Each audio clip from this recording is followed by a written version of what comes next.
the way we are helping the cybersecurity community with our programs are multifaceted. We have internships from a local community college. We have scholarships from local high schools to attend that same community college. And we also have the flexibility to bring those students on. If it's a part-time role, we're able to provide that with working adults who maybe don't have the ability to do formal college or anything like that.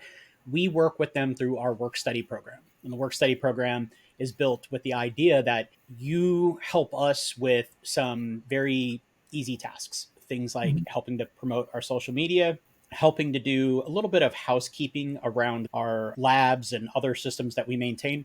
And in exchange, we provide them with paid training that's online. A lot of it is using TryHackMe, which is a popular platform, but we also do offer other platforms if the person has a direct need.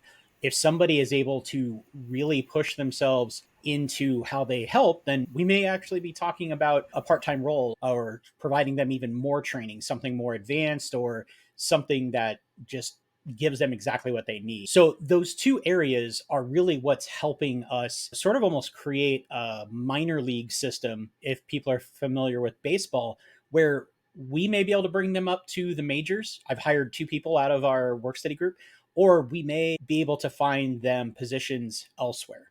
The inspiration behind our launch of internships and job placement program, the entire thing comes from first, I had to learn on my own. I worked at a company where I was not really able to explore the security realm and do the work that I was hoping for. And so I realized that we need more non traditional methods to get people into the workforce.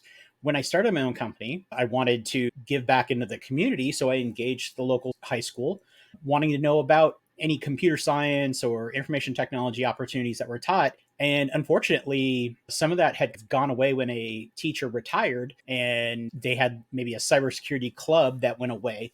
And all they offered was web development. And to be clear, web development is important, but I do feel that we have a lot of web developers out there in the world and not a lot of cybersecurity professionals. With that, I got to thinking, okay, how do we fix this? How do we change the course? And obviously, the local scholarships was that first start, but then also getting into helping out the work study people, just how to do that. So those are our big drivers for those.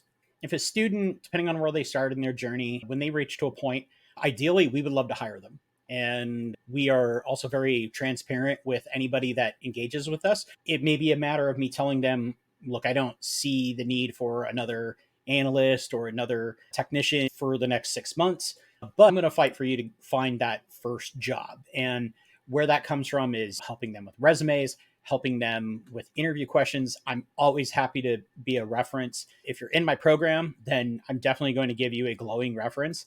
And I'll be able to speak from experience. It won't just be, hey, I know this person through Discord. We'll have worked together off and on. The work study program has been in effect for 15 months now. And I feel that I know all of those people very well. So even if I didn't have a role for them, I could definitely speak to a hiring manager and help them understand, hey, the only reason they're interviewing with you is I don't have the runway for a new staff member. If you have an interest just in our work study program, by all means, please find us on LinkedIn, find us on the social medias, and we'll be happy to have a chat, see where you're at, see what your needs are, because there's enough of a need and there's enough people who maybe aren't as willing to help out like us. We want to tear down those gates that are in the way, those boundaries that are there. Two things I will give young adults getting into the industry.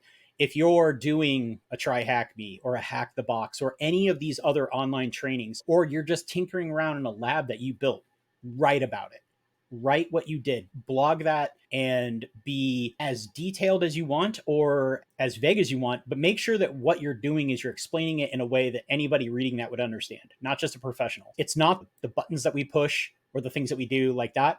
It's actually the reports that we write that gets us paid. Our goals in expanding our programs come from first, we want to be able to ramp up the amount of scholarship money that we provide for students to go on to community college. Right now, we are contributing about 10 to 15% of the tuition costs to attend the cybersecurity program. But we ideally would love to be able to make that into full ride scholarships at some point. The other side to this, on the scholarship side, is we have a remote group of people. So we have people working in Florida, in California, and elsewhere.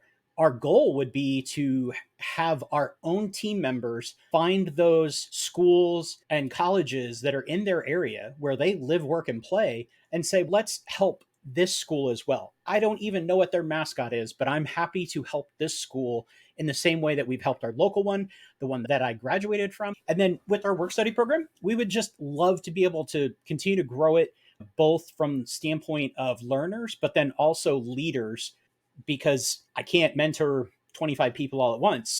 Sometimes it helps to have additional help there.